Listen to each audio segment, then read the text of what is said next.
That means we start, right? We call the meeting to order.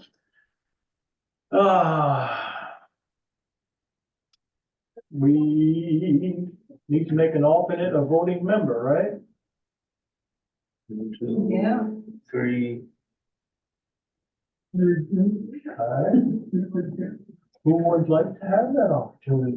Can we have both of them? Does that matter? Well, there could be a tie that way. I know there could be a tie that way. Then what's it do? It fall to the chairman? I don't know. Then you have to work it on Monday. Okay. I don't know. You need 3 for quorum, Yeah, but we could have.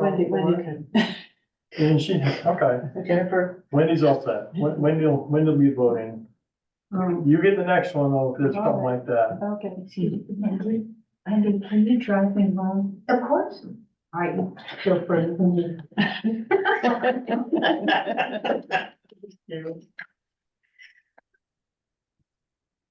I'm glad you asked Wendy because I'd have to clear a spot in my truck. Yeah. All right, so we've established a quorum. Now we're gonna look at minutes of January 8th. Where? I think I left mine. Nope, they're right there.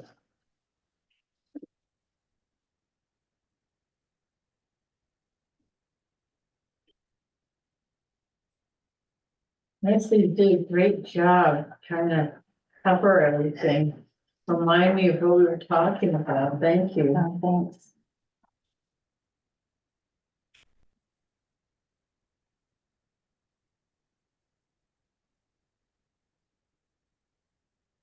And I will make a motion to approve as written. Second, Any discussion? All in favor, say aye. aye. Any opposed, say nay. Now we move into the old business of land use ordinance and development review, and it says we have none, we have a C comment, review new ordinance proposed changes. Are you leading that one? I'm sure. So you all have copies of our proposed changes. The attorney, Ben McCall, sent us a response to our questions. And he said, well, one thing, the definition for geothermal heating systems should be included in our glossary of terms 125-61. As well as keep them in 125-58. And that, he said minimum lot size and frontage requirements for lots located outside the rural protection district and therefore located within resource protected districts still apply to ADUs. He's reinserted that language. So who said that? It's, he made the change, so, Okay, well, yeah. he's the lawyer, not me, Yeah. not you. And he's revised the definition of tiny home to simply track with the existing state statute. This will allow the town's definition to run in tandem with the state definition. And he also indicated in terms of our specific questions, the 190 square foot minimum for ADUs is mandatory, and we cannot make it any smaller. But conversely, the town may allow increased housing income limitation from 80 to 120%. This will allow more affordable housing developments to qualify for density bonuses, which is more lenient than LD 2003. And finally, he thinks it would be easier to administer the town centers districts if the boundaries went with property boundaries, particularly because this is a district where affordable housing developments will be permitted. However, this is not absolutely necessary. So those were our major questions. So then going through, Dave had made a comment in section 125-12 about applications. And he just said, under 125-12, only structures or facilities greater than 120 square feet need permitting. So I don't know if we need to put that in the, Well, it's already in there. it is, Yeah. yeah, so people with smaller pools don't have to worry about it. And I think we've only, Basically, what we're after, my opinion anyway, what you guys, if you wanna do an ordinance on swimming pools, in ground. yeah, Those are the ones that are gonna make the impact, these little 4 foot deep water tanks, basically, dump tanks. Mhm. Not, most of them wouldn't meet the criteria for permitting anyway. well, I guess we changed it to all outdoor swimming pools. So. I would put in ground. Where did you see that we changed it to all outdoor? Is that something that would be highlighted so I could see? it? Yeah, it's on the, oh, there's a separate page, 125-58, that's titled water quality. It's not on the staples, it's a separate page. And that's the one that goes into the, geothermal and, that's the last, no, not Yeah, that one, this yeah, one? yeah. And then if you flip it over, under C, groundwater withdrawal #1, swimming pools. I guess he changed it and crossed out in ground, but Dave is suggesting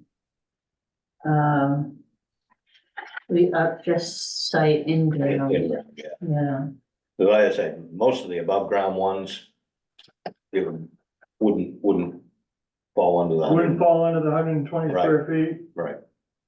okay. But leave the rest, the above, not have it involve above ground pools. But we can go over that section next.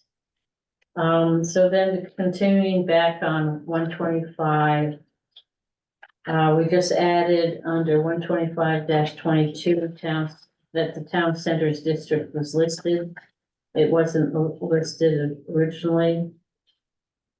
And then we indicated applications for swimming pool fire suppression systems. Oh, and one thing on this, writing here that what's in red is what is non-mandated changes. The attorneys or the state's changes are underlined Okay, in black.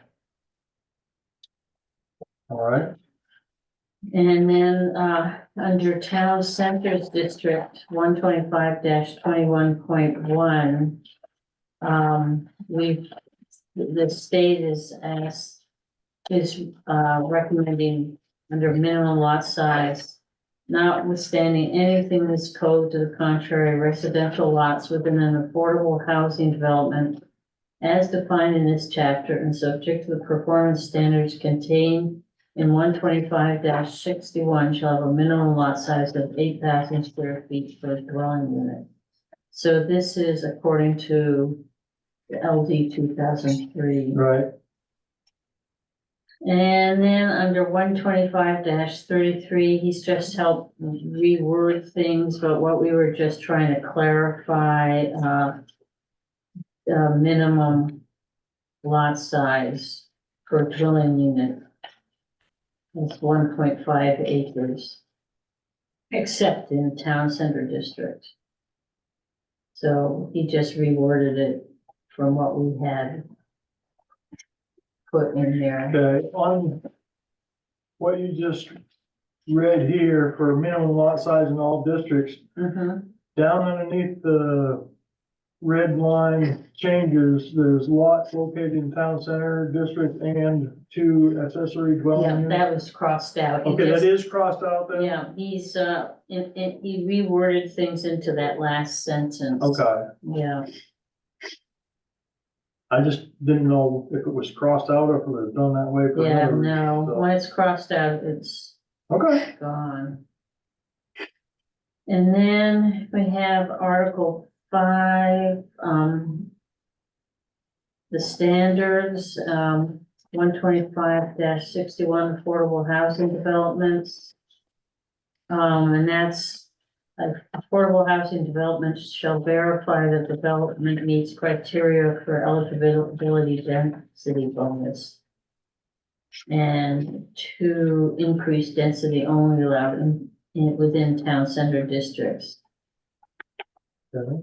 So, And that's one of the mandated ones, that's a. yeah, and they'll allow an affordable housing development to have dwelling unit density of at least 2.5 times the base density that is otherwise allowed at that location, which is in our instance 20,000 square feet, and require no more than 2 off-street parking motor vehicle spaces for every 3 dwelling units of an affordable housing development.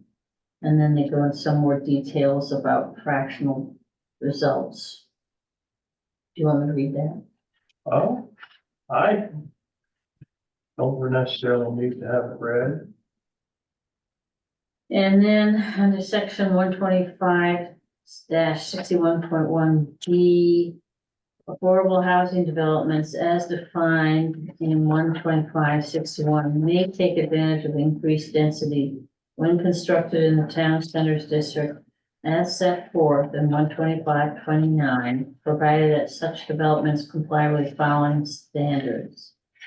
And that's where it's changed to 80% to 120. 120%, that's meeting the affordable housing criteria. And then 120% is, the main housing allows island affordable housing developments to go with 120% area median income for rental properties, as well as for, owned housing. So it's actually just complying with main housing. Mhm. And affordable housing developments must comply with all shoreline zoning requirements imposed by the town of Islesboro and by the Maine Department of Environmental Protection.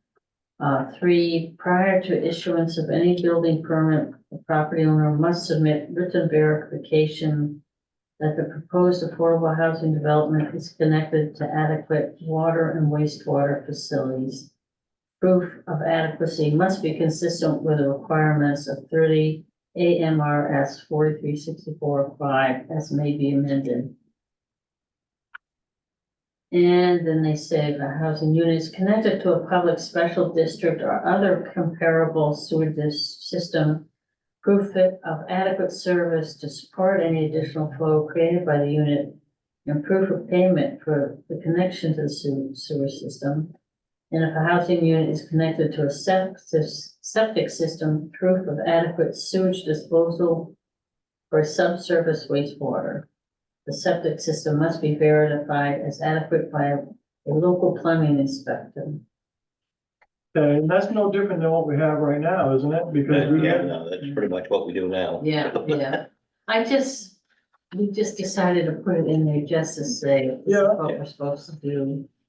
Maybe it was being a little too anal. no, from what I understand about what you said though, it's written in, it's underlined in black, so it's come right straight out of the.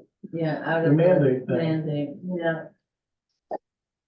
And then, if a housing unit is connected to a public special district or other centrally managed water system, proof of adequate service to support any additional flow created by the unit, proof of payment for the connection and the volume and supply of water required for the unit.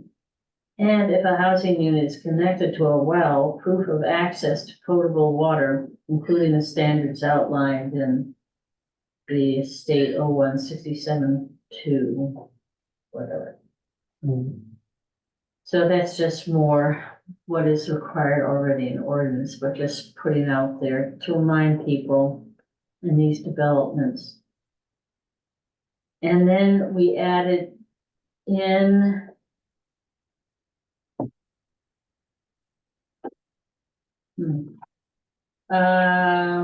just wondering where the index, our glossary is.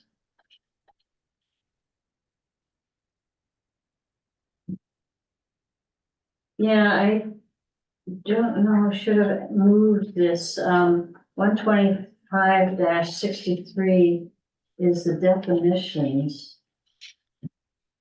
And those definitions should be in that same, yes, I actually did, so we need to change this, I can just cross this out.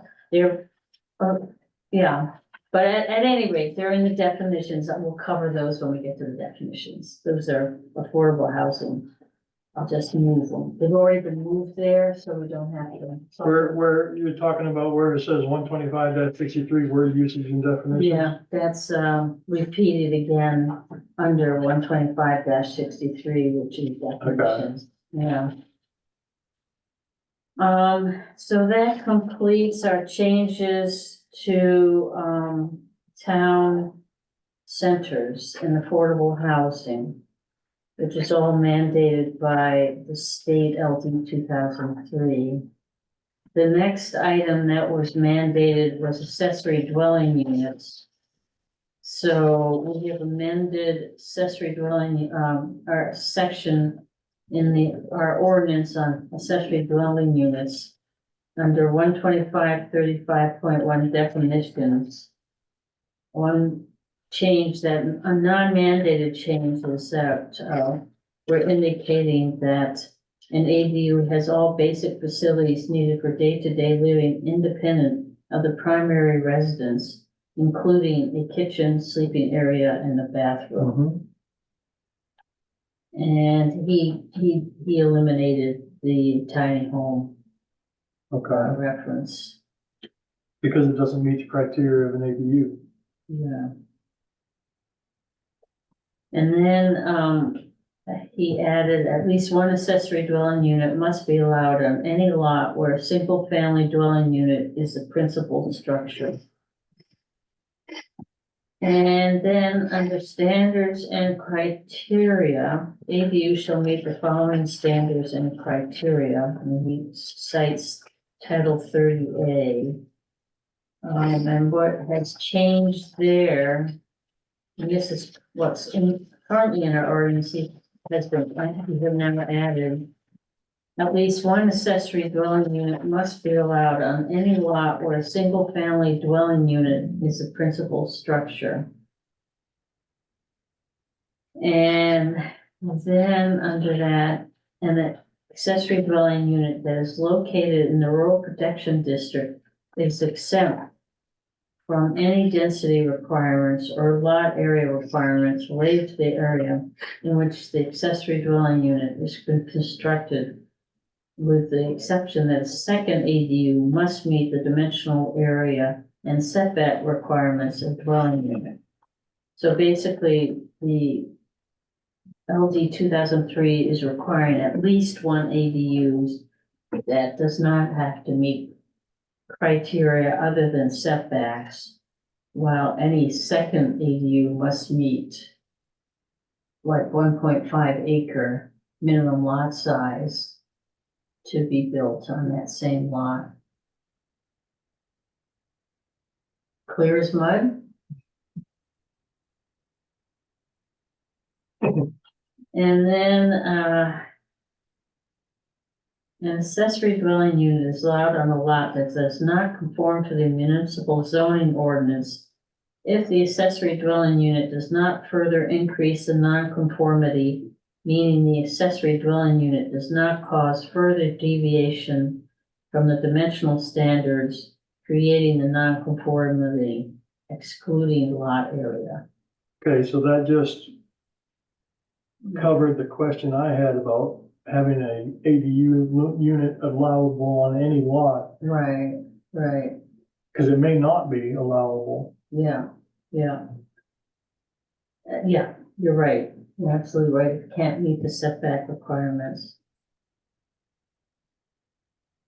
And then 3, for an accessory dwelling unit located within the same structure as a single-family dwelling unit or attached to a single-family dwelling unit, the dimensional requirements and setback requirements must be the same as the dimensional requirements and setback requirements of a single-family dwelling unit. So it's just that Again, it has to meet setback requirements if we add on to a building. And then, in terms of size, the ADUs must be at least 190 square feet in total floor area and may not exceed 800 square feet in total floor area.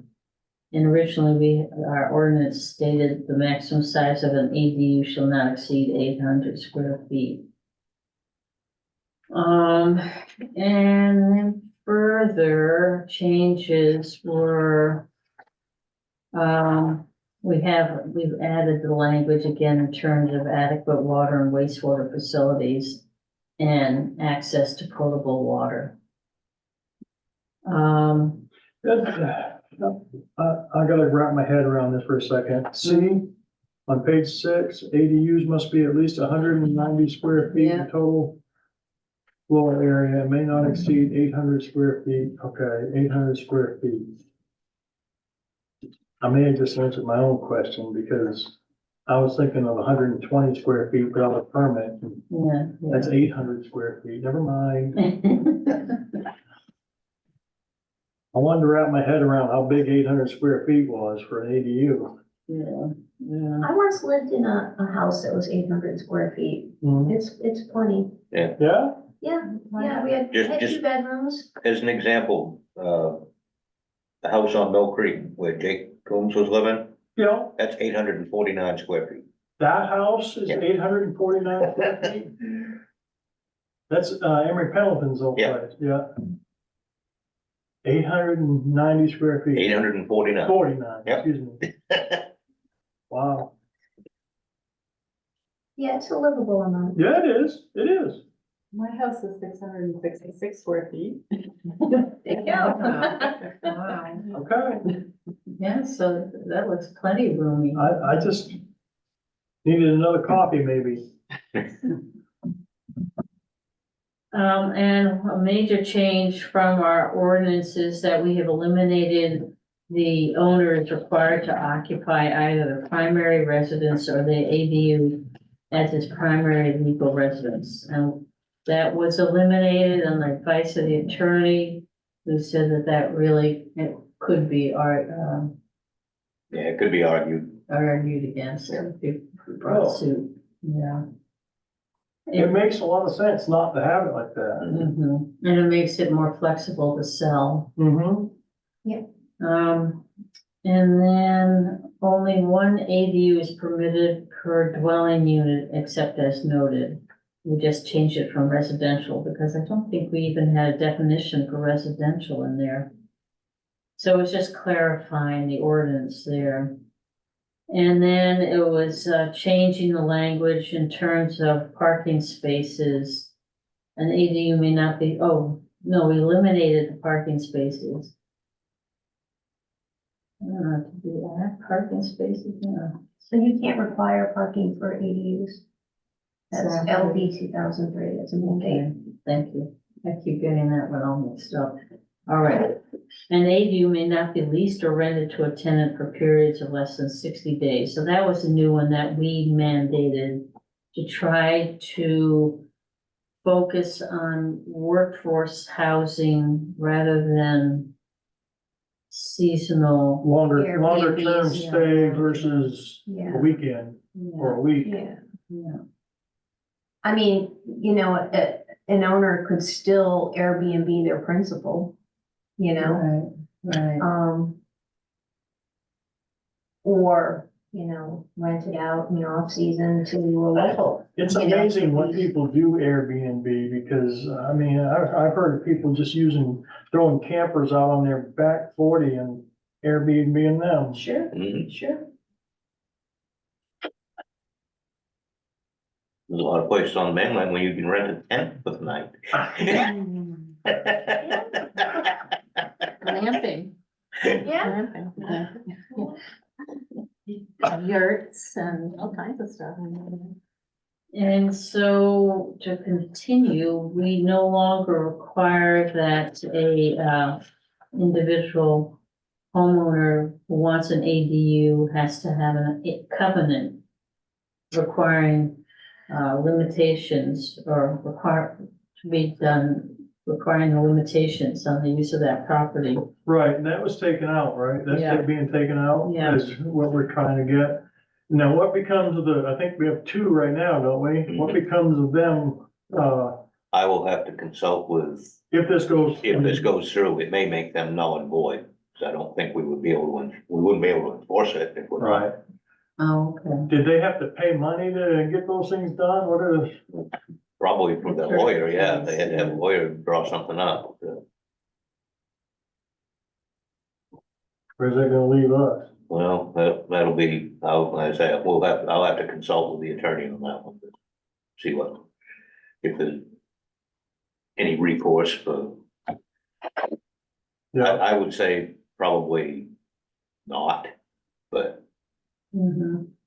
you know, that was a lot of time. it was at the time, and now we've decided that that's not a, I mean, in a perfect world, yes, that would affect the previous, but that's not usually the way it works, so. mhm, Okay. worth questioning, all right? It is. Mhm. Well, thank you for bringing that one up. I'm sure somebody's gonna bring that up. With those two homeowners. Attend the meeting. All right, and then, so what we've changed, it's just saying that ADs must comply with all shoreline zoning requirements imposed by the town of Islesboro and the Maine Department of Environmental Protection. Specifically, ADUs located within shoreline zoning areas of town must comply with the following dimensional requirements. So he did indicate that they do have to have a minimum lot area of 60,000 square feet. In What minimum- page are we on? This is page 7. Page Seven? 11. Table. Oh, yeah. Yeah, I think we've done a little bit, but he said that's how we have to do that. That's in, And how big Basically, is 60,000 square feet? that's a. Acre and a half. An acre. Yeah, Yeah, but almost an acre and Yeah. So. And then non-adjacent to tidal areas. 80,000, so almost.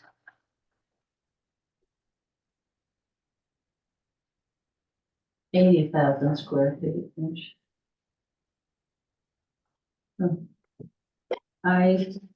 That's what I don't understand. But the attorney put these back in and it's based on shoreline zoning.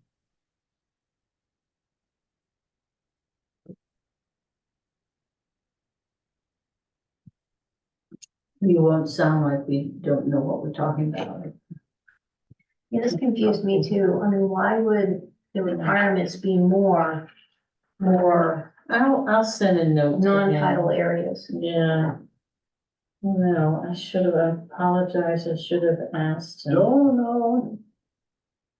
the copy I've got here, that stuff is crossed out. Yeah, but then. What Yeah, one is that? On like on that page may 8? be the old one. But, yeah, I may have. Yeah, because we crossed it out. I thought we were eliminating those. But he put them back in again. Okay, Mine's double underlined, but my glasses are right. Yeah, it is double. I must have an old copy. And it's in green. Yeah, it is in green. Yeah, I've got an old copy apparently. No. And there's no explanation to the I right. have a new copy of it. Mm. Okay. I think we said in the answer.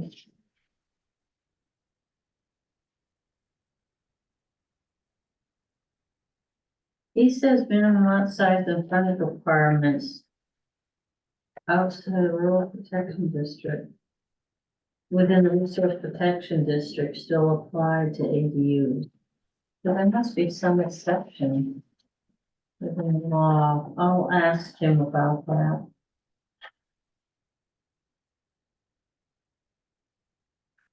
Outside the rural protection district. That means not in the rural protection district, right? Yeah, within the shoreline zone, within the protection, yeah. So it's probably in the resource protection, rural district, but it's in the shoreline zone. Or it could be in, town centers. Well, that's a question, what about town centers? I think that's what it's referring to. Because if it's outside the rural protection district, then it would be in the town center district. Well, the red lettering above that, specifically ADUs located within shoreline zoning areas in the town, Yeah, must meet the following, of the town, excuse me, must meet the following dimensional requirements. So if it's in the town center district, say in the Dark Harbor Town Center District, Yeah. Cause that's the only that one, would be adjacent to a tidal area. cause there's not one at the post office town district area, there's not one that's adjacent to, cause we're not at that area, we're on a shoreline. So that would be referring, in this case specifically to the Dark Harbor. Yeah. Town center area. Or any future town center that may. Or, right, or one that, yes.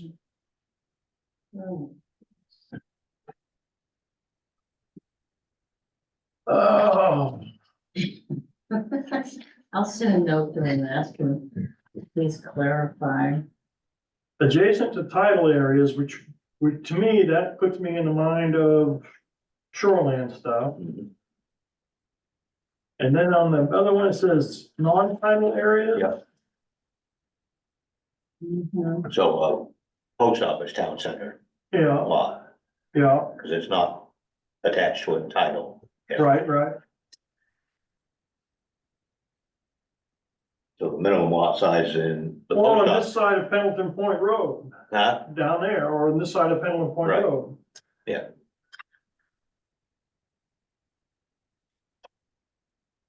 Not Reed, Derby, or something like that. Mhm.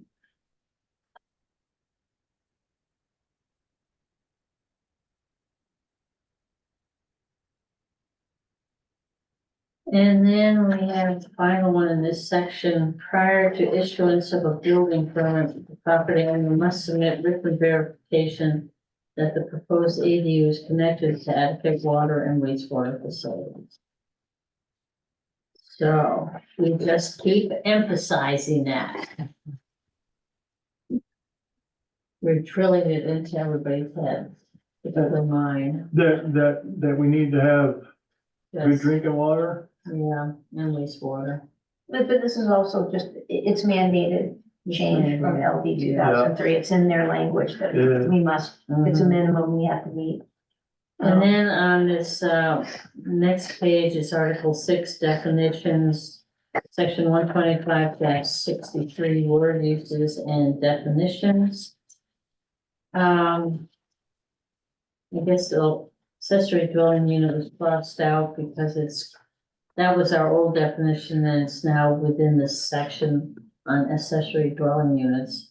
And then here, the next, new definition is affordable housing development.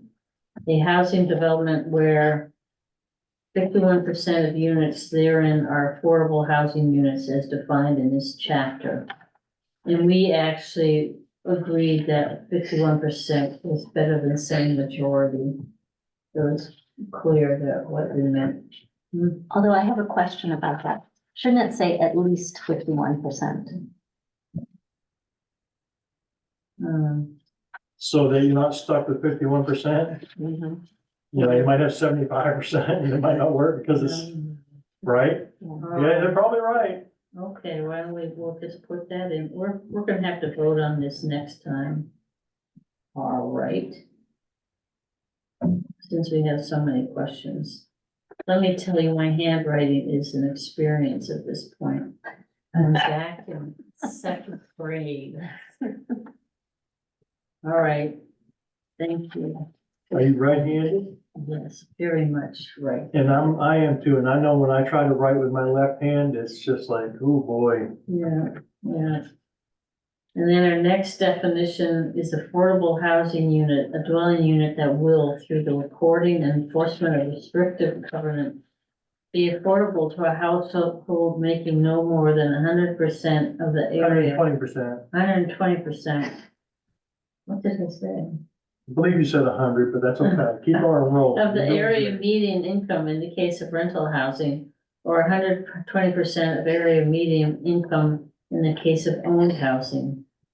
A dwelling unit is considered affordable if the household occupying that unit does not spend more than 30% of its monthly household income on housing costs, inclusive of utilities, insurance, and association fees.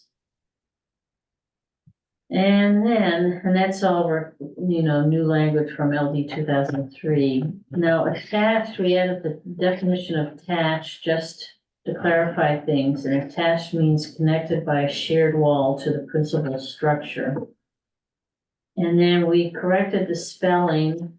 It was aquiculture, and it should be aquaculture. And then we have a definition of kitchen, which we didn't have before. A kitchen means an area within a structure that is used or designed to be used for the preparation or cooking of food, and that contains cooking appliances, including but not limited to ovens, convection ovens, stoves, stovetops, built-in grills, or microwave ovens, or similar appliances, 240-volt electrical outlets, or any gas lines. And we just thought that just expanded on the definition of kitchen, just gave us more to work with when an application is before us. Well, when somebody says they don't have a kitchen, but they've got a toaster oven, they've got a kitchen. Mhm.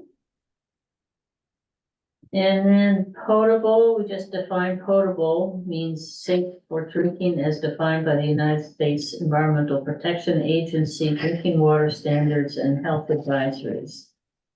And then, in terms of freshwater wetland, I, have updated that in terms of the Natural Resources Protection Act, in which it does not require or define that a wetland has to have 10 or more contiguous acres, but rather it's inundated or saturated by surface or groundwater at a frequency and for a duration sufficient to support under normal circumstances do support a prevalence of wetland vegetation, typically adapted for life in saturated soils, and not considered part of a great pond, coastal wetland, river, stream, or brook. And these are all B and C are currently in our ordinance, so I didn't need to do that.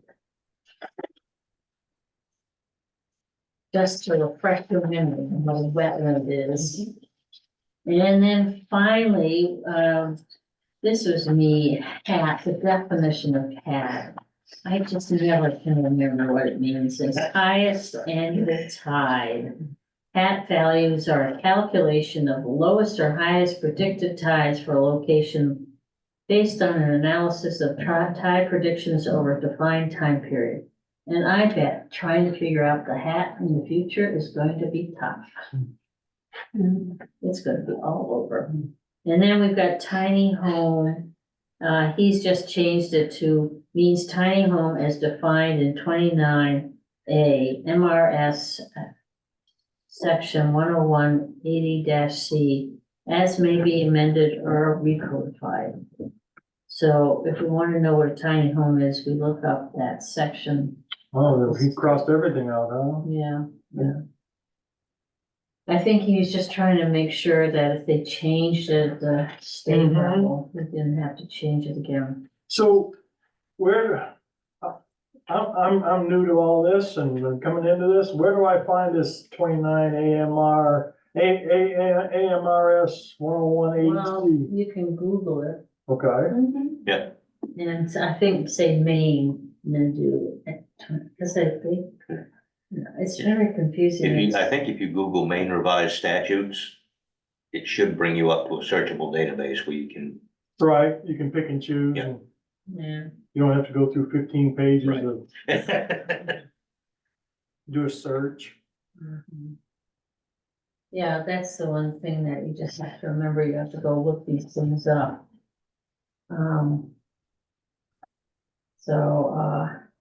All right, so the next section is 125-58 water quality.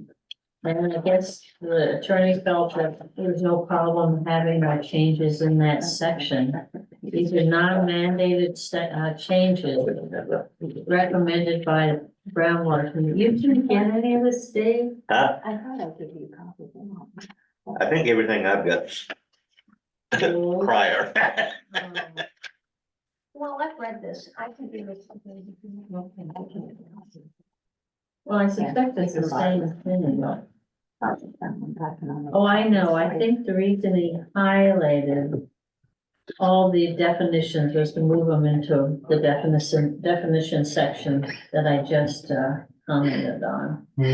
Yeah, So we will move those.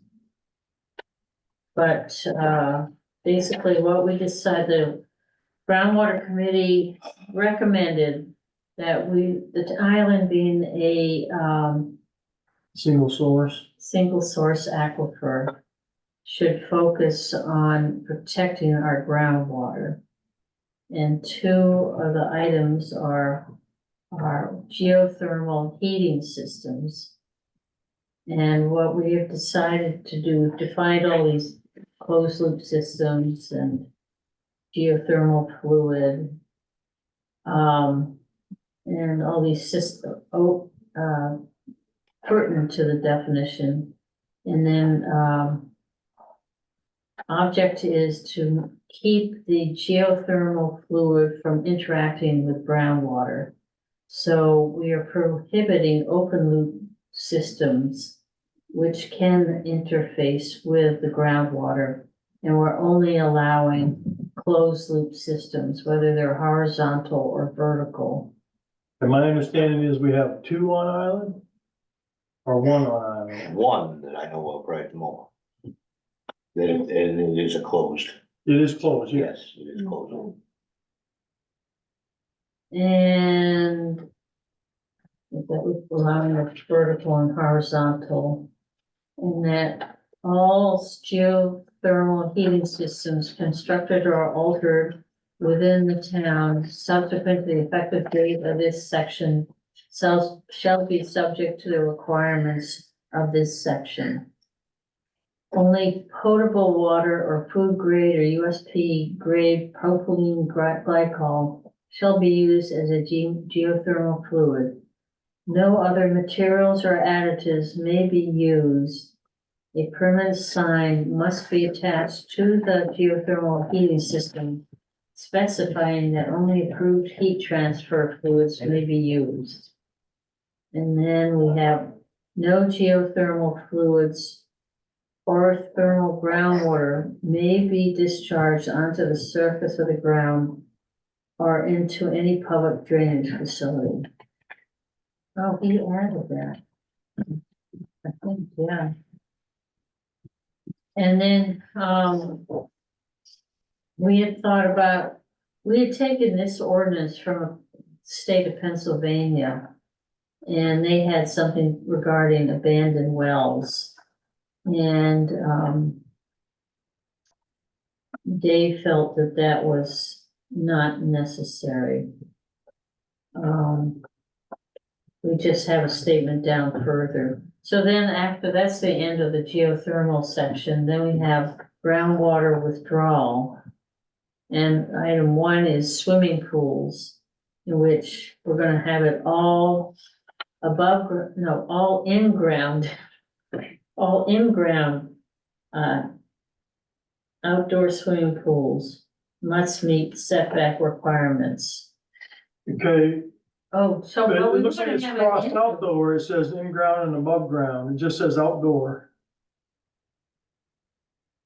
But wouldn't we wanna have it indoor too, because they're gonna be using water too. Well, we're assuming that they're gonna apply for a permit to build a pool house.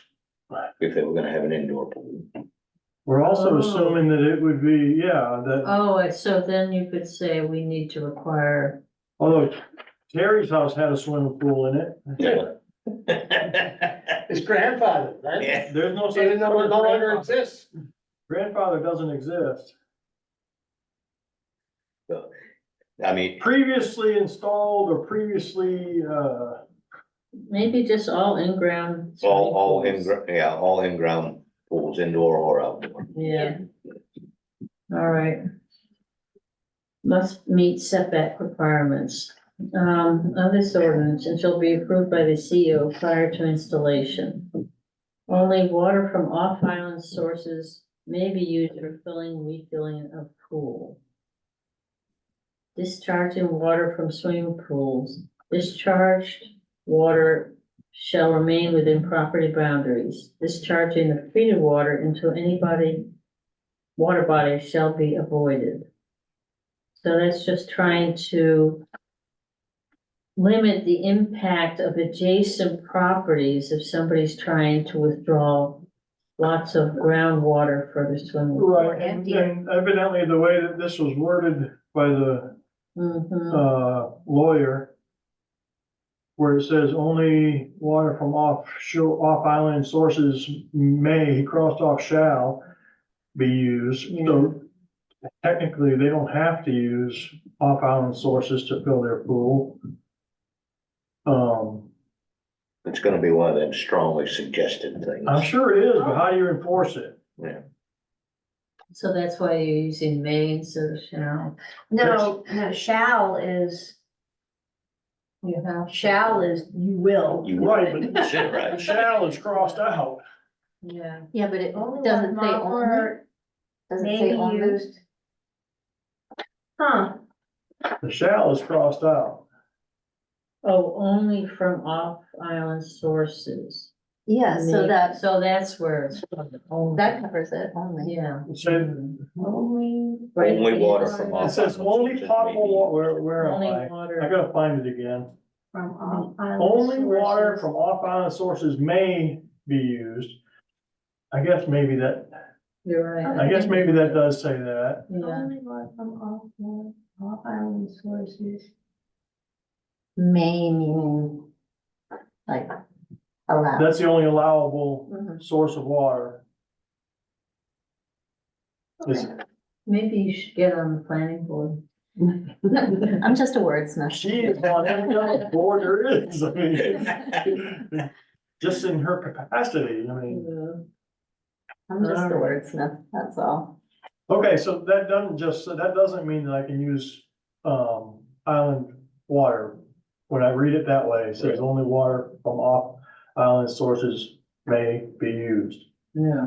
Okay, Can I ask a question? yeah, Does it say anything about that pool water when it's being discharged? it says that it has to stay on that person's property. And should not be discharged into any body of water, That should be avoided. should be avoided. Yeah. So you don't wanna dump it into the pond, you don't wanna dump it into the river, After it's chlorinated and Right, And treated? I think we're gonna have a handout that comes with a permit. Yeah. That, Cause that would, draining pools would be almost impossible to enforce, for me to go around and, Right, oh, hey, you're draining your pool with, you know. right. As we discussed, having dealt with Mater's Pool for years, 30,000 gallons of water, Yeah, and it's salt water at that, with salt chlorinated. No, And, you wouldn't chlorinate and salt. no, the salt turns it into chlorine, develops the chlorine, that's how that thing works. At least that one did. I don't know about pumping salt water right into your pool, but I used to have to take bags and bags and bags of salt and pour it into but it would create the chlorine as it's doing it. It was part of the process. It would create the chlorine. yeah, several years ago, they figured out that the salt filters was a cheaper alternative for the chlorinated. than It is, chlorinated. yeah. Yeah, Trying to maintain, because you have to buy the shop stuff all the time and you know, having salt water kind of eliminates yeah. all that. salt Anything- is sodium chloride. I'm sorry? Salt is sodium It is, chloride. yeah. Yeah. And I mean, it does play heck with all your metal parts and pieces that you have in your pool. Yeah. But anyways, we drain that thing down halfway every year and then fill it back up in the spring, and you have to do service on a thing and clean the whole pool out and pump it and paint it and all this good stuff, then you're filling it back up 30,000 gallons Mhm. with a garden hose Yeah. from the single source water system. Yeah, that's a burden. It isn't huge. And is there any concern about turning, the well water brackish? I don't know about that. I guess anything like that could happen because if you're living right on the shoreline, I'm sure that could happen. You got a well and. Realistically, you could run your own well dry, filling your pool. Yeah, you could run your well dry, but does that run your neighbor's well dry as well? If it starts pulling, it might. Yeah. See, and that's one of the things that we're getting off, I don't know, off topic or expanded topic. But that was one of my big questions about, where do you draw the line on putting wells in? Who makes that decision, Yeah, you know? And if we are gonna consider that at some point, somebody needs to also consider what's that gonna do to the property value of the person that says, nope, can't do it anymore. You own property and you can't put a well on it, what good is There it? is no setback, wells, so the only setbacks for wells is from septic Septic. system. Yeah. Hmm. Hmm. That's a can of worms I don't wanna be part of. No, no. All right, on to fire Sorry. suppression systems, cisterns. This was another area where we thought was a new one where, insurance companies appear to be starting to require these cisterns, which can be up to 30,000 gallons. So we're proposing is all fire suppression cisterns shall comply with subsurface rules, and B, water from off-island sources shall be used for filling and refilling of cisterns. He didn't catch this out. That's because there's no only. Right. Yeah, okay. And then under that, 303, I guess it should be out. It has 3 as well. Yeah. All new replacement wells shall be grouted. And what is that? What is, I haven't determined what Do exactly you that think we is yet. should, I've never heard of that term. no? So I was confused too, and so I Googled it today, and Yeah. so, you drill the well, Mhm, and then you put the casing. mhm. You fill the space between the casing and the hole with cement or some other, Okay. something to act as a grout. And it prevents, things from leaching in or out of the well. I think I just described that correctly. All right, so well, that makes sense. Well, yeah, and I think, originally it was up in the geothermal section. Well, that kind of goes with part of the subsurface deal because the setback between a well and the holding tank or the leach field yeah, can decrease if the well is grouted. is it grouted or have a longer casings? Well, I think it kind of is the same what they're talking about. Cause you can have a 300-foot well and only have 100 feet of casing, Mm, no? I'm gonna. Let So- me, this came up in Privet Woods, Yeah, so let me back and look at that. Okay, see if we need to. Because even have it. yeah, cause we did the state allowed a variance on the septic up there because okay, of something extra in that well. yeah, So. yeah, yeah. just Well, I can't- think I've talked to Will a couple times and he said stuff like Yeah. that if the, depends on how far the casing goes, down and whatnot.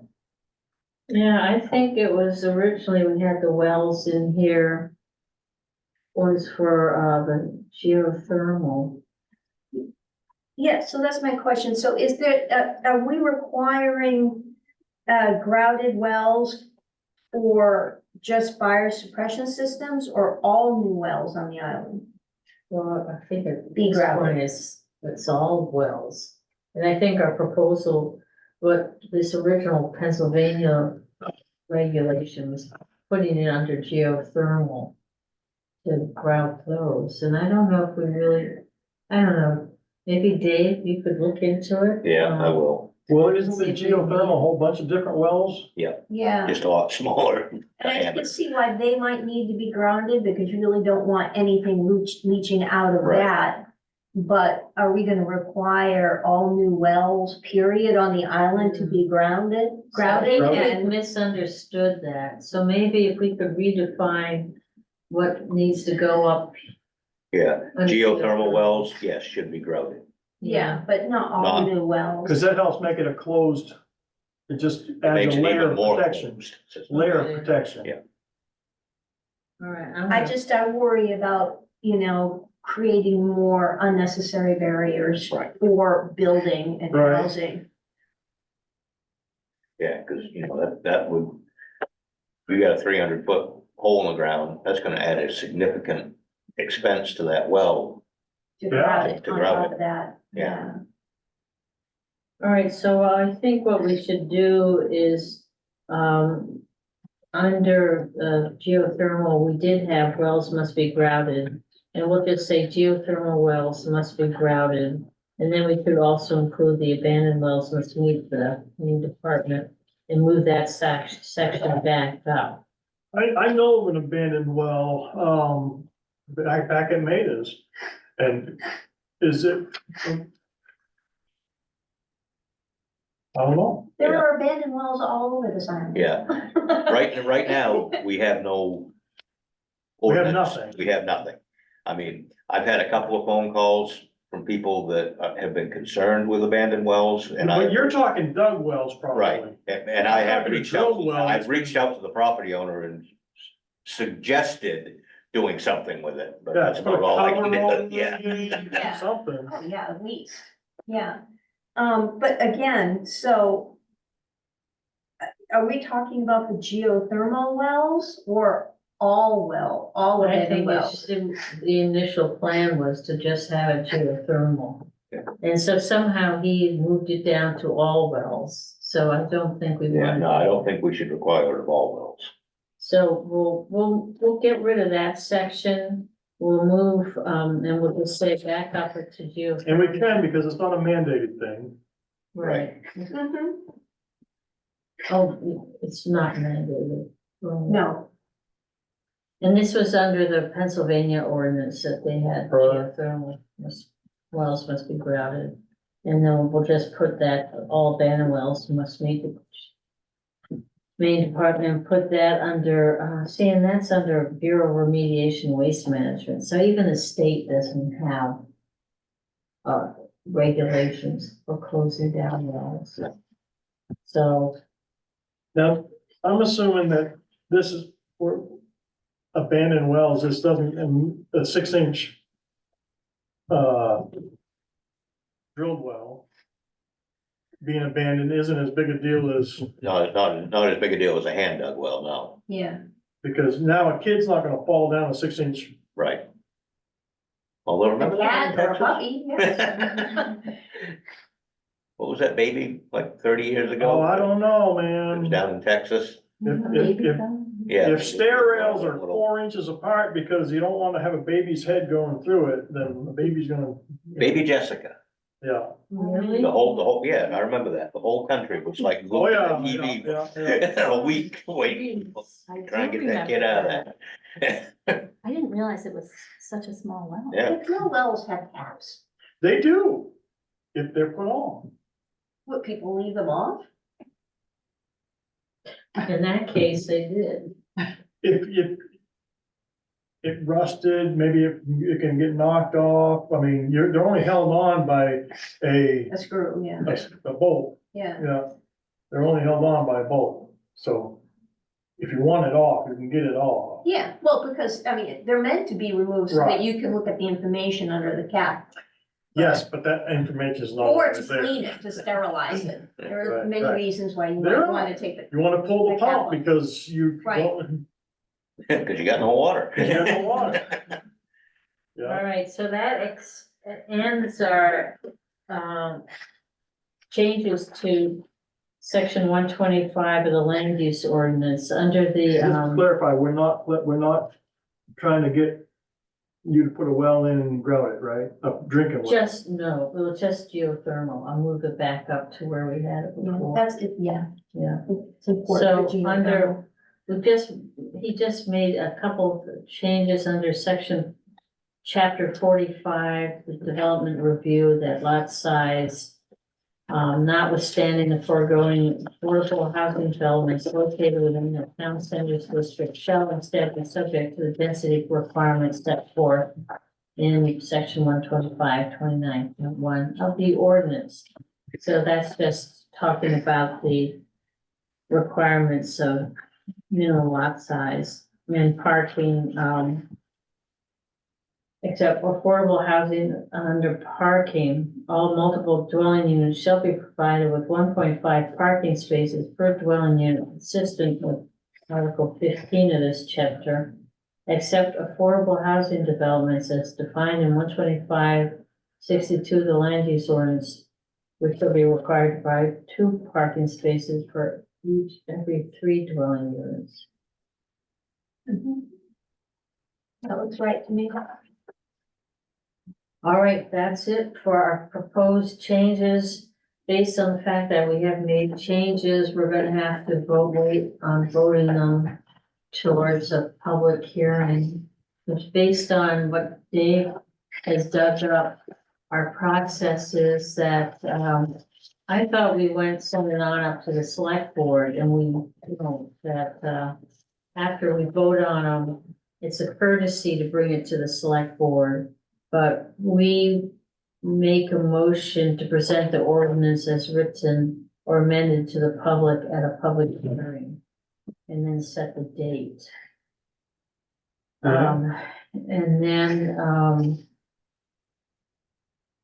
as, we were just talking about, we were hoping to aim for April 22nd. 22nd for a date, For the public hearing. yeah.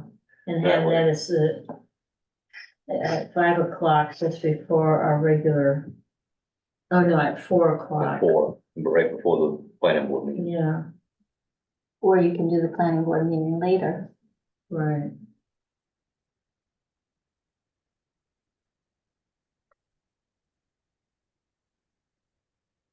Have a preference, 4 o'clock?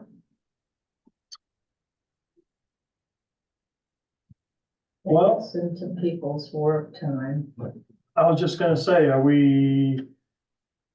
we have it at 4 o'clock, are we saying to the town, we're trying to do this so that you can't be here at that particular time, or? Yeah, I mean, we could do it after. Set it for, well, we don't know what our our applications will be like. I mean, we could set it for 6:30. I have that's the beauty of sitting in that office in there. Yeah, I have the ability to say, okay, well, we've got 3 applications on the agenda already. Let's save this one for the next. yeah. What does it say? Does it say that? Am I being too, I'm sure there are some that would see it that way. yeah, And if you want, I mean, it wouldn't hurt to have the public hearing at 5 and then have your planning board meeting right after that. That way, if anybody wants to show up, they can. I mean, that's. If you want to make it more accessible, is this something we're supposed to vote on tonight to have this done? Because we haven't, No, we've got to finalize it. yeah, I was gonna Just say, a okay, general, yeah, something to okay. think about is what, at least 2 notices have to go out 2 notices? Yeah. before. What if we have our planning board meeting at 4:30? And the town meeting at 5:30? Oh, well, we have to have ours after? Yeah, the public hearing has to be before. Oh, it does? Yes. Oh, Because based on what you, after the public has their input in it, that's when you vote to say, Any okay, this final is what, this changes? is what we're sending to Mhm.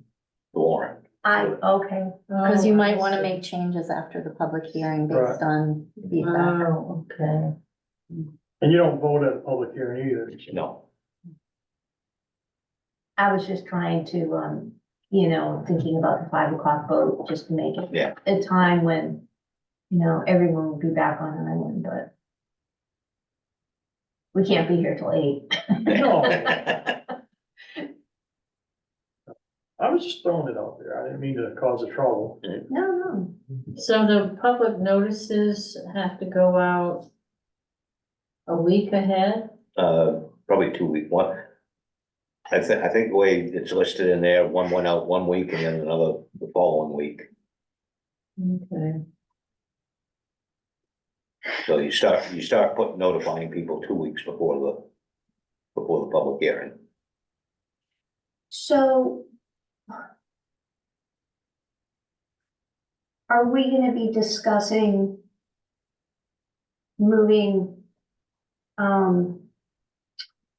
town center lines in Dark Harbor to follow property lines? That's our next item of discussion. Oh, okay, sorry. Well, so, okay, well, something to talk about, because we're gonna have to vote on this next meeting. Mhm. And based on the town centers, if that's all ready to go. All right, so now on to town centers, and, I think that, Mike Nelson has been so patient up there to talk about the Up Island proposed town center. Okay, Now we talking about the Durkees area, not the area near the transfer station. Correct. Yeah, just the Durkee's area. Yep. Are you on? Yes, I'm here. Yeah, the original proposal actually had a bifurcated up island with up by the sporting club, and the transfer station was included. And there was concerns about that, and so the entire up island town center proposal was dropped in favor of the two that currently exist. In conjunction with the work that you all been doing on LD 2003, the Housing Committee felt that going back and looking at an Up Island Town Center and taking advantage of some of the higher density allowances would be appropriate at this point in time. And so we looked at a couple of different proposals. I believe you have the one that was adopted, approved by the Housing Committee anyway, before it goes to you and on and further. And it basically goes from Keller Road up to, go ahead. It seems like we don't have a copy of that map. Do you have this? No, that's mine now. That's for the post office. Oh, that is, okay. Yeah. Yeah, we don't seem to, somehow that didn't get included in our packet, right? I'm sorry. Okay. Yeah. Yeah, see if I Did can we bring it. have it? I know we had a copy of it. Yeah, we Oh, I have it somewhere and I can make copies. I Yeah, think we, she's, hold on, I think, did you pass these out the last? well, I don't know, I think they tweaked it again, didn't you? It was, I'll make some copies right now. No, it was pretty much the same as when Oh, was it? Tom, oh yeah, When I Tom- think there's just, yeah, some extra lines in it, but I think you're right, yep. so while she makes copies, again, we were hoping that, given the work that you're doing, we could take advantage of some of the higher density allowances. As our committee has been really, kind of focused on workforce housing. Although affordable housing would be fine if they could, if they wanted to do more of that, but, this provides, again, the ability to go through, a lot of the stuff that you just recently talked about, and most specifically, the smaller lot sizes and, the potential for the longer lease, ADUs that might be able to be used for workforce housing. And, so, I mean, that's pretty much it in terms of why we're doing it. It really is to take advantage of the work that you all are doing right now. So I'm open to questions. I know Tom talked to I guess it was last month. I don't know how many of you he chatted with, but if you've got further questions, I'm happy to entertain them. Yeah, I have, oh, that's right, Tom provided, I wonder if I passed that around, did we pass around? 'Cause you folks developed a list, or Tom, or you did the list of, abutters. Yeah, But, we identified the lots within the town, the proposed Up Island Town Center, as well as identifying all of the lots that abutted this proposal, as those are people who would have to be, part of the process of discussion of putting this town center in place. And I thought that list was also with that set of documents. I'm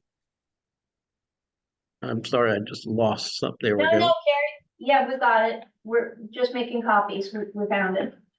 Okay, Um, so But do we have time to start that process before a town meeting?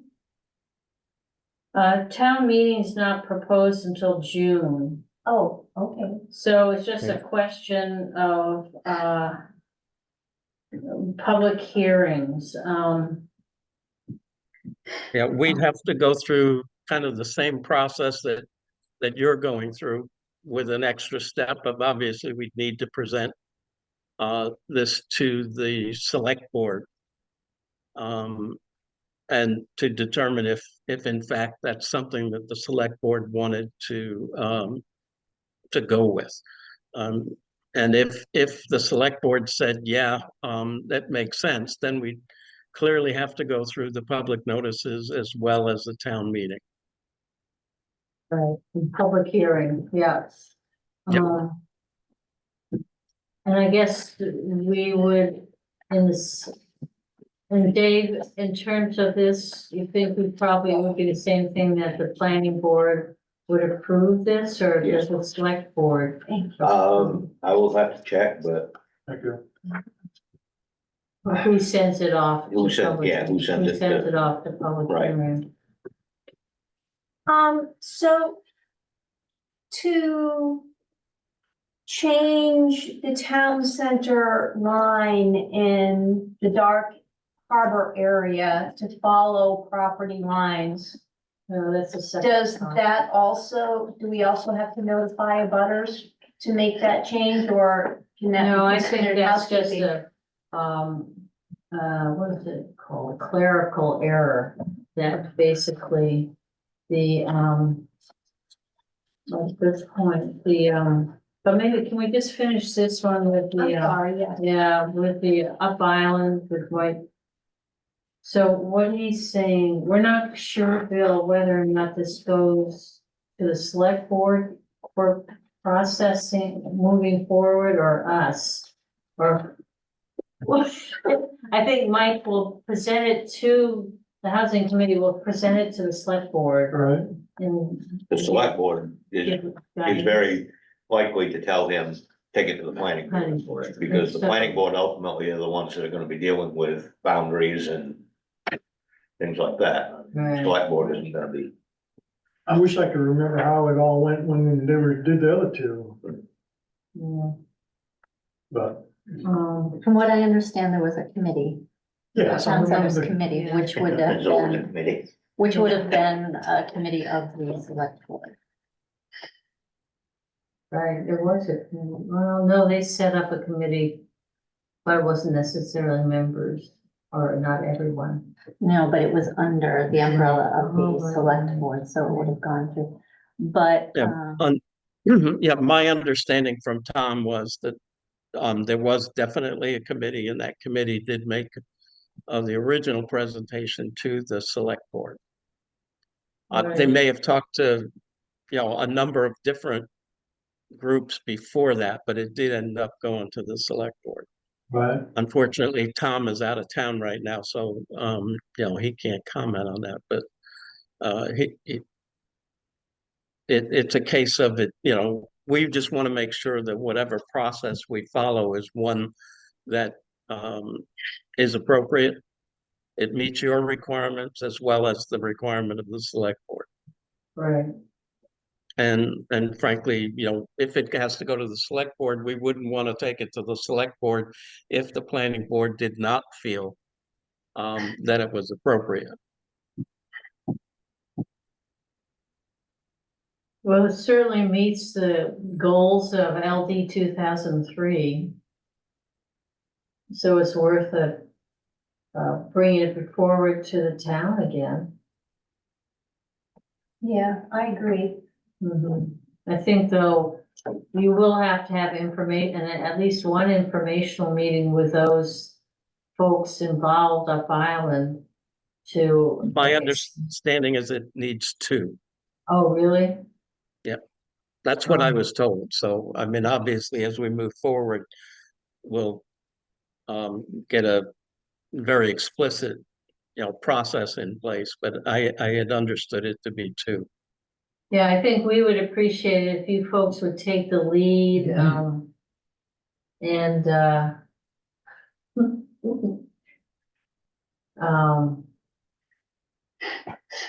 we'll support you. We could vote to go forward to present it to the, do you have questions, Bill? I missed part of it, but if we're talking about doing this again, has it already been brought up about what you were talking about, abutters and property owners in this? Right. Yeah, we've got a list. Yeah, they have a list, but I think, is this list just for the Durkee's Town Center? Yeah. Yes, Yeah, so, yes. And does that list include abutters? Yes. yes, that's Yes, what this abutting is. lots. Yeah. Yep. Yeah, but first, should be brought to the select board. I Before I see. think letters go out to abutters, Before, right? yeah. Is it something that they want to pursue, kind of a thing? Mhm. Yeah. And it might make sense if we decide that we support it, Well, and so that can be expressed to the select board. Cause they're just gonna bring it back to us anyway. Probably. Do I have that correct? I'm not sure. I think that's really, probably Dave knows. who, Yeah. how My it went to- feeling is that if you take it to the select board, if they agree with it, and you tell them that, well, we have the planning board's blessing on this.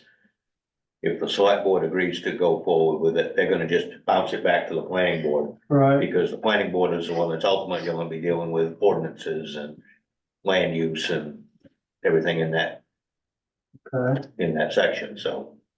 That makes sense. So do you what? We just say, hey, we're for this or we're not for this? Yeah, I mean, that's, at this point, yes, that's all we really need is to show them support Support. to let the housing committee run with this. I feel we could do that, do you not? I do, I support adding another town center. Can we make a motion? I don't know. Do we vote on that? Yeah, just to vote on it, to have Just to say, yes. I think it's a good Get idea. the consensus to find out who's on board and who's not. Yeah, Yeah. Okay. Okay. how we would propose this. That the board is willing to pursue, Or have the housing committee pursue this Up Island Town Center. you know,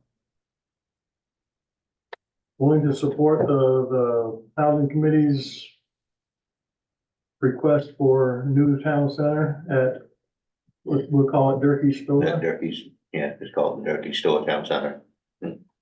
Okay. And is that written by our secretary enough to be a proposal? Sure. Then I make that proposal. A second. Discussion. Make sure I get my orders right. I think it's a great idea, Mike. Thank you. All in favor, say Okay. aye. Aye. Any opposed, say nay. So I guess go forward. All right, we will do that, and then I will probably be back to you.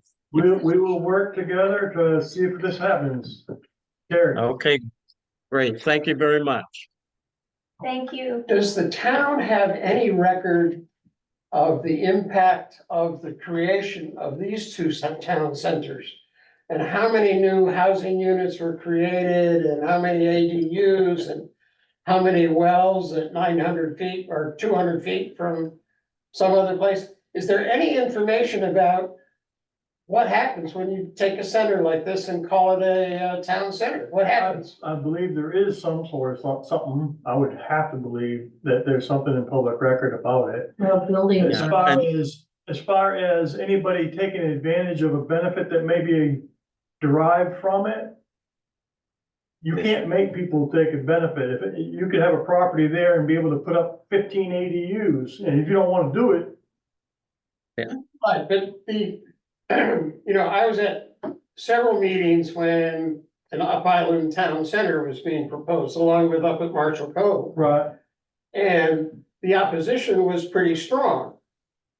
So, and that's why the committee that was proposing the town centers did not go forward. right, But there are a couple of things that, one, essentially, I think what you're looking at is a special interest group. It's a town group, but it's a special interest group saying, we think it would be a good idea to change the land use ordinance. Really, that's what's going on. And there are set procedures for all of that to happen. And there are procedures, nothing has to automatically go through the planning board. Or if it goes to the planning board, it's because you guys decide that it's a good idea. And you want to support it. But generally, to change an ordinance, the planning board, for example, has an idea about planning that it would make sense, and they bring it up. Or somebody else who has an interest brings it up, and they say, oh, well, we think this will make sense. Okay, how do you prove that it's gonna make sense? And Well, it we takes just not town meetings, but public meetings. Talk to all the abutters, find out what they're saying and what they think. And then if you're still gonna go forward, then the special interest here, I'm gonna call it, no bias meant. But the special interest comes forward and says, okay, we think there is support within the town and within this neighborhood. So we would like you to put it on the town meeting agenda, for the next town meeting in June. And what do we have to do that? Well, you need to draft an ordinance, you need to amend it and change it and go through the steps are all spelled out. Well, honestly, though, Terry, the town has already in the ordinance, a town centers ordinance. Yeah. So we have already listed what is required within a town ordinance. Right? And so next, all we have to do is define the districts. I That's agree, all it is. I agree That's all we have completely. to do. but to And then look we have to for go a through- district, you have to have community support. Right, so you go through informational meetings, public hearings, and then finally the town meeting. But So does if the there is planning no, board do that, or does the special interest group do that? well, the town housing committee will lead the informational meetings. And then the public hearing, I believe, is probably going to be the planning board. Yeah. And then the town meeting is the select board. So that's our process within the community. Okay, but I think that the part of that process is that the planning board as an entity needs to be convinced that it's an important step. And that you want to do that based on information from whoever is proposing it. I don't think it's your job to collect the information to justify it. I don't think we are we? Yeah, no.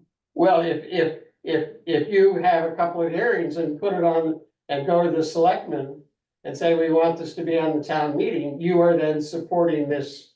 You have the Change. concept, right, and I think the whole concept is what the original town centers is to encourage increased density within specified areas of the town. Exactly. So those people who oppose increased density within sections of the town can oppose it at town meeting and voice their concerns at the public hearing.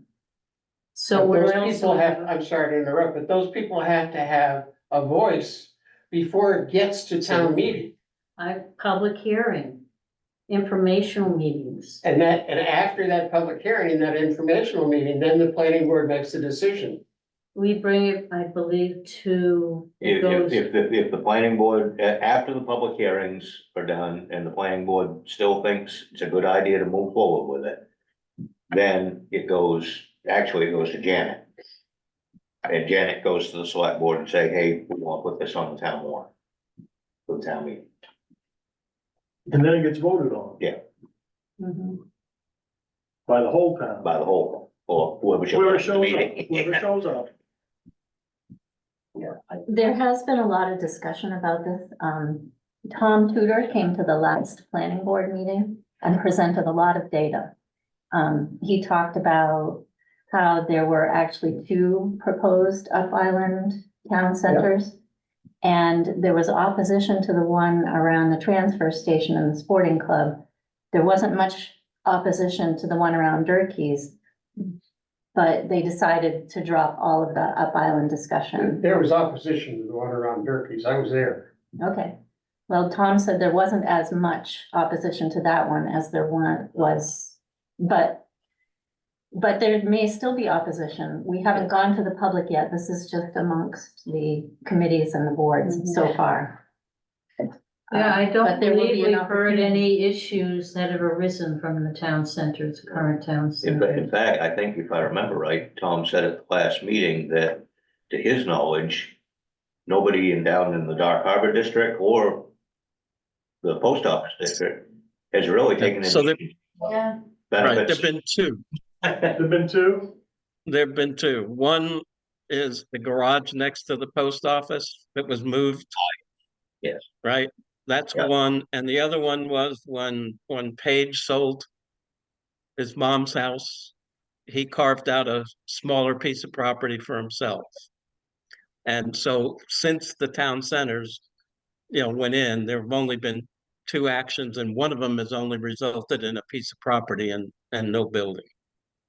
But then one has to wonder, what is the benefit of making the Durkee store area a town center district? Because if it there's doesn't in fact 17 meet acres anything? up there that could be utilized For affordable housing, based for on the affordable zoning housing if somebody wanted 2003. to do it. And now is, I mean, with the sale, potential sale of that property, now is a really good time to be talking about this. Because we desperately need more housing.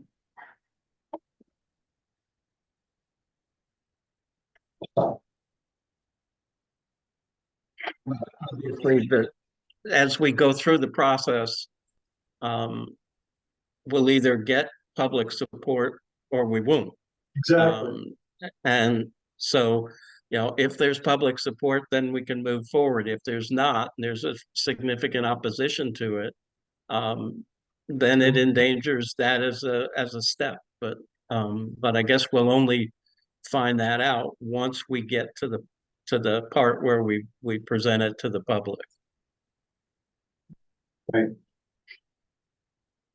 right, well, thank you. We did want Okay. to bring up some housekeeping on the post office in Dark Harbor.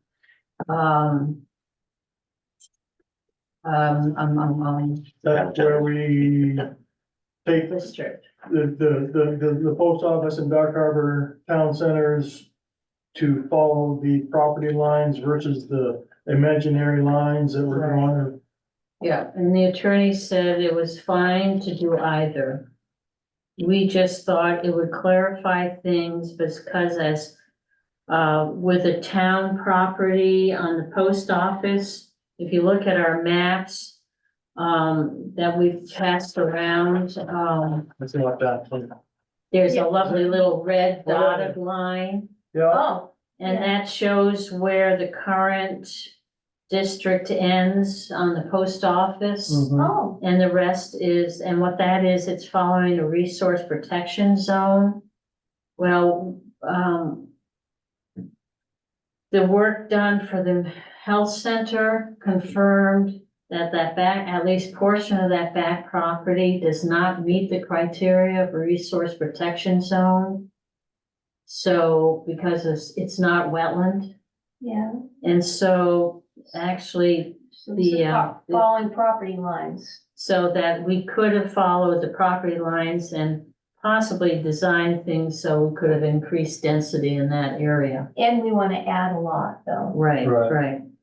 And, yes, the other thing is there's a letter from, isn't there a letter? Yes, Yes. right here from Rick Rogers, Isle for Affordable Property, that they would like to add their newly merged lots 9A, which abut the Ruthie James development. And that would allow them to increase the density of that property.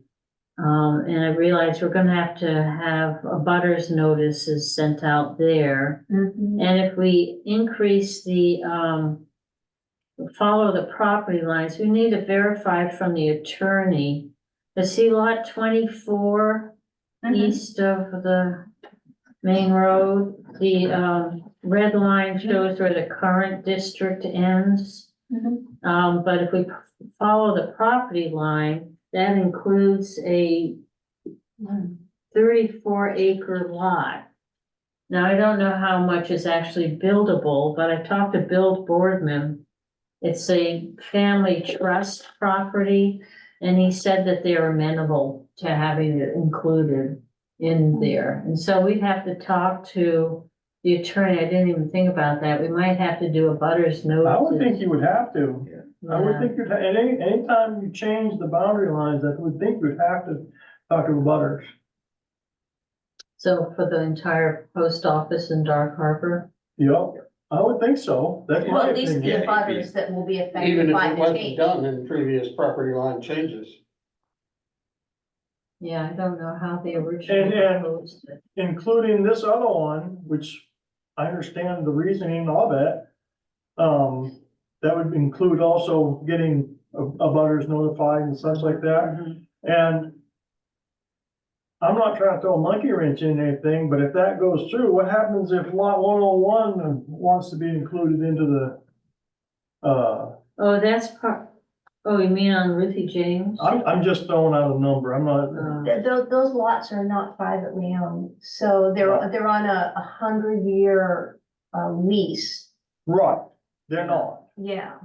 Through through IAP. IAP, I think. Yeah, and so for that reason, it would be very problematic. That's why Rick never wanted those included. Right, Well, that's a good question. I don't know. How we resolve that one. Can people add to the town centers? They probably I have to think, go I think through it's the just like process. Dallas Fort Worth, I mean, it just keeps expanding. And I'm sure that they have a certain, they have a way of going through the gobbledygook of doing all that stuff.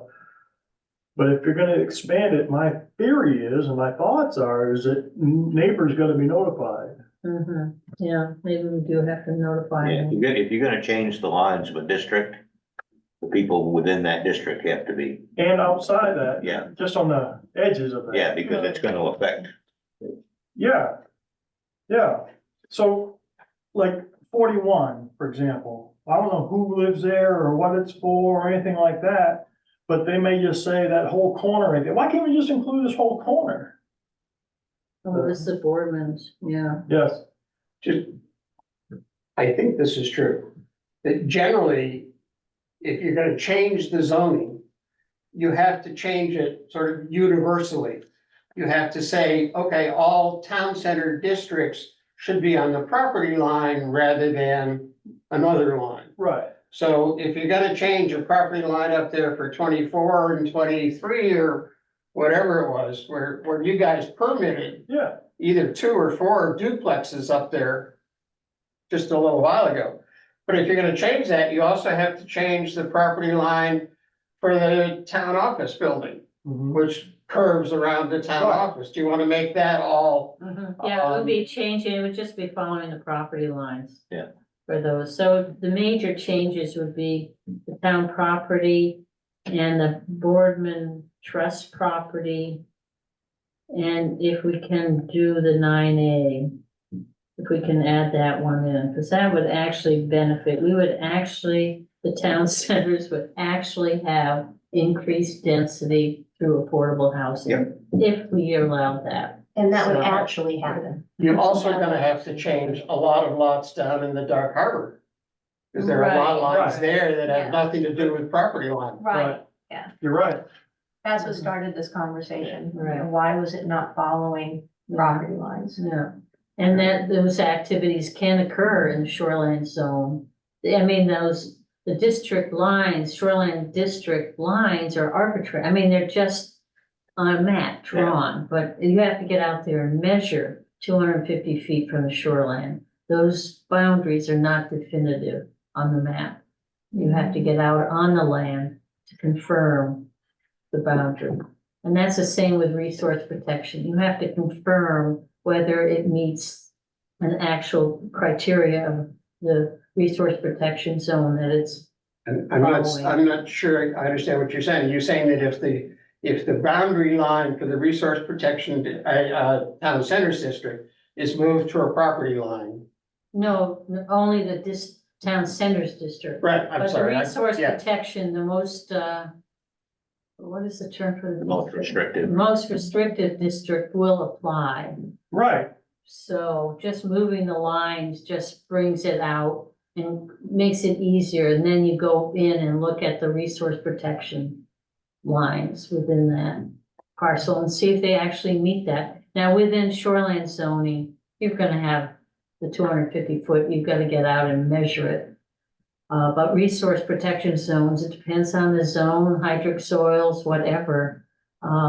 They may or may not actually entail what is shown there.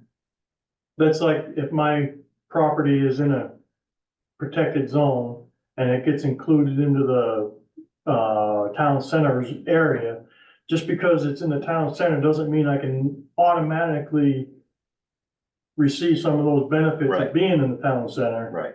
because I may not qualify because it's a more Part restricted. part of your property might be in that restricted area, And enough of that enough of property. it to make it so you wouldn't be able to meet a setback or Right, something Yeah. like that, right?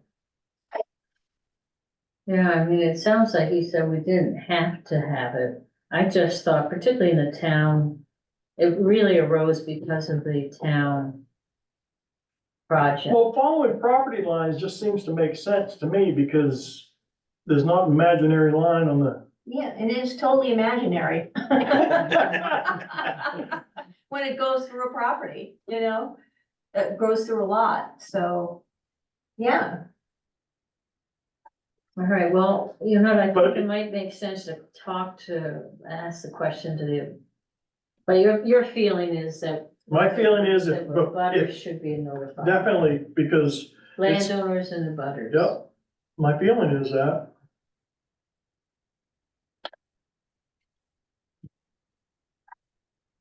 That we're proposing to change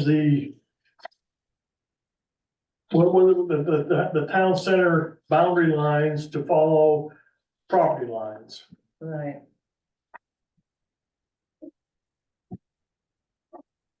So, would one of us, and I can do this, come up with a list of abutters for these changes Well, and are And do you we- finding that we have, for Durkee's? Mike, you had to do, also include the landowners within the district? Mike? This is the ones, Yes, lots yeah, in the town center here, and abutting lots right here, well, that's the up island one, but the same thing would have to be done. But in terms of at least the post office, Yeah, it's only a few that would have to be contacted, the ones adjacent to 24. oh, I see what you're saying, And the yeah, the ones ones next that to are, the town. And if we decide to go ahead with 9A. Do you want me to read the letter from Rick Rogers about why his proposal for? Not necessarily. I don't think it's necessary, I mean. It's just we- something we- to, But do we also need to notify others for changing that town center line in the Dark Harbor? I think if you're gonna do one, you gotta do both. Yeah. You have to. but there, those landowners, you're talking about the birds. Well, in the Dark Harbor, We're just major, it's two major changes in post office. One is 24 only lot 24, 34 acre lot, only has about Right, maybe 5 acres. on that imaginary line. Yeah, yeah, so. It's just a substantial change. And the other ones, they're all just going up to their property lines. I don't have. So, Wouldn't the abutters for this lot have been notified back when, yeah, you know, Yeah. when this was approved? yeah. So even though it's, you know, a portion of it now is considered in town center, all these abutters would have been notified at that time. I would think so. Yeah, it's part of lot 24. Possibly, Yeah, I wouldn't, And here. So now we're just talking about the abutters for the Possibly. new lot. mhm. Well, you have to look, cause I don't know if there's some lots. something the military taught me is never assume. Well, that's a question for Tom, right? Yeah, I think if we could go back and try to find, they may not have meeting notes. Records. I'm sure, Center committee. let's see, Or I can't rationale. be sure. We require, for permitting, we require receipts of notification, on a development review, development review, not on land use. not on land use. But you can see how majority is following property lines, so you're right, they would have. You're right, there's some areas. I think it's worth bringing up to a lawyer and asking them for what they Yeah. think is, how we ought to do it, because Because actually there are lots there, you would have thought they would have included them. Maybe we just don't touch Dark Harbor. I think you do one, you do both. Yeah. And, you should and see if you start a Dark new one, you Harbor. start right off with that way. They excluded all these lots along Dark Harbor Pool because they're within the 250-foot zone. So, Right. yeah, there. we They would have to automatically- Notify all those. They, of they those. automatically excluded them, right? Yeah, they automatically excluded them within. But if they are across the street from a lot, is that considered abutting? Yes. Yeah. Okay, so if these were included, portions of these lots were included, Mm-hmm, then their abutters we're all. were all notified. I reserve the right to be wrong on this notification thing, I mean, but in my mind, I think they ought to be notified. Yeah, yeah. Well, there's some major changes down Dark Harbor. It can't hurt to notify Yeah, yeah. everybody again. No, I guess not. Oh, it could hurt to notify somebody, Well, we'll certainly find they out might who be in doesn't want- opposition to it, and They might not want to be in the district. Well, we will get a reading on this. just my Yeah. personal opinion, I'm not a lawyer. No, I think you're right. So who does this, who does the notifying? Who does all this work? The town. Well, if the planning board is the one that's proposing the changes, then the planning board should probably be doing it. Right? Because they're already established as Draft it a is. letter and Yep. send them out to everybody Compile on the a list. Yeah, So there can't be more than two of us together at a time, or that's a Or it's a meeting, meeting. right? Well, unless you're doing it as a workshop. Okay, yeah.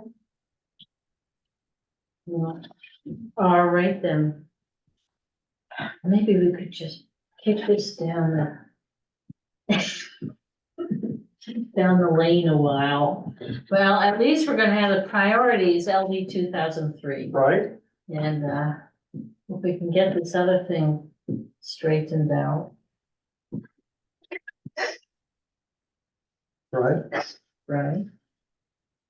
So what is the next step with this? Mike is going to pursue the town centers. What's the next step with which? LD 2003? Well, we've gotta have it updated again and brought to the understand. planning board.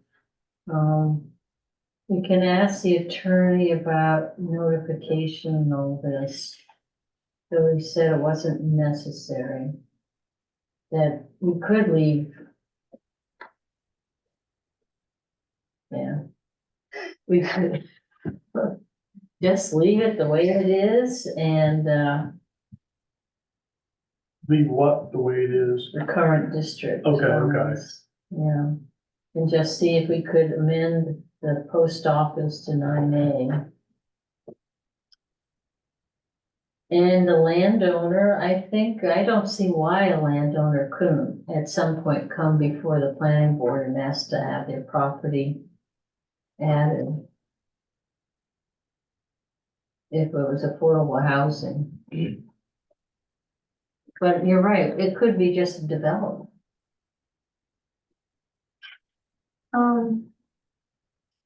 I was stepping into a. I don't know what we're stepping in. Maybe the attorney, would we want the attorney, if we wanted to pursue adding another town center and changing town center lines to follow property lines and add this one lot, would we have the attorney draft a letter that gets sent out, or can we just do that ourselves? Now, planning board should be able to just draft a letter Okay. to that effect, saying this is what we are proposing. Right?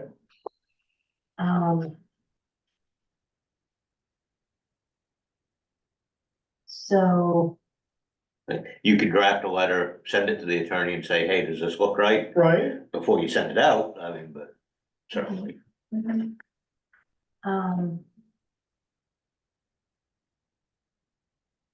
okay, well, I can work on coming up with butters for, I mean, that, a list has already been made. That's for the Durkee zone. Yeah, so this has to be turned into an actual list of names and addresses. This is no small amount of work. Well, I think, No, More I, I think about I it. think, I think, correct me if I'm wrong, Mike, was the housing committee gonna spearhead the Durkees town Yes, center? Okay, so Yes. the housing committee can Can send the letters Can out. send the for- letters out For the Durkees. for the Durkees one, yeah. All right, and lovely. But I think the draft letter can be shared between the two groups. Yeah. yeah, absolutely. Yeah, yeah, So we'll take a shot at putting those letters together and then run them by you to see how applicable they are to the other two. and I can work on coming up with the butters for, So the thing is though, for the post office at least, I would think you'd only have to notify those where there's a change. yes, exactly. We can clarify that, that's a question. for- Yeah, no. Before I wasted any time on doing anything, I would find out from the lawyer, is this necessary? What part of this is necessary? What part is not necessary? Yeah, Cause I'd hate to change a tire and realize that I didn't need to change the tire. yeah. Possibly after the public hearing.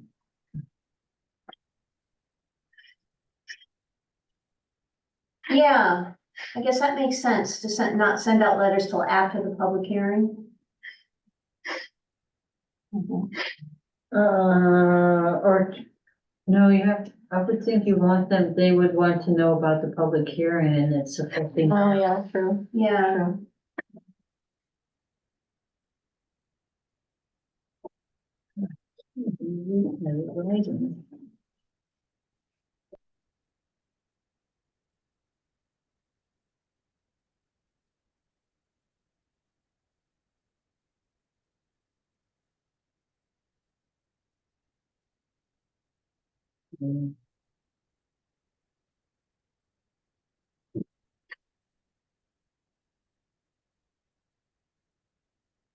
Are you waiting on me?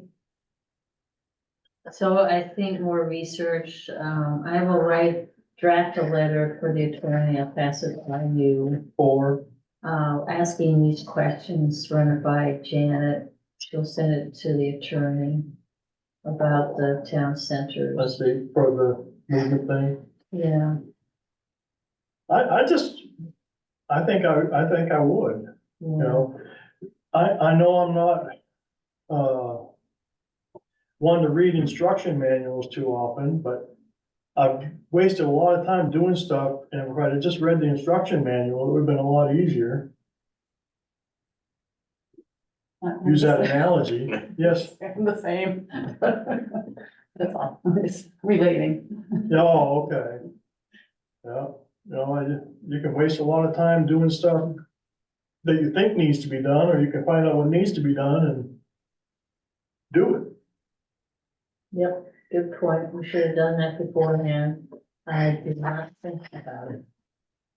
Apologize. Don't apologize for, we're all learning.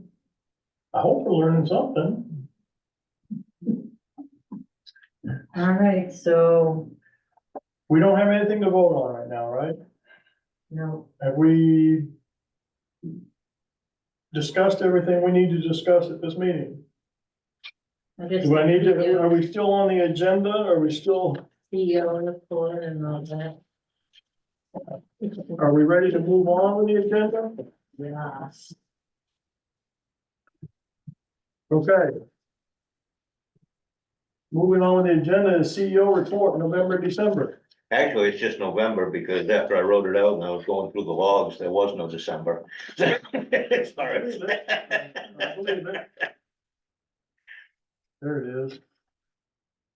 But there's a lot in November.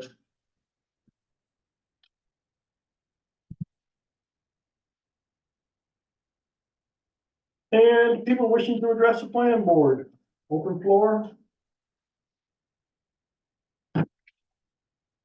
No correspondence that I have. Anybody want to do a committee report? Any committees want to be reported? And I have no additional business. So if we have rode this horse as long as we're gonna need to ride it, then I make a motion, we adjourn the meeting. Second. Any discussion? All in favor, say aye. Aye. Any opposed, say nay.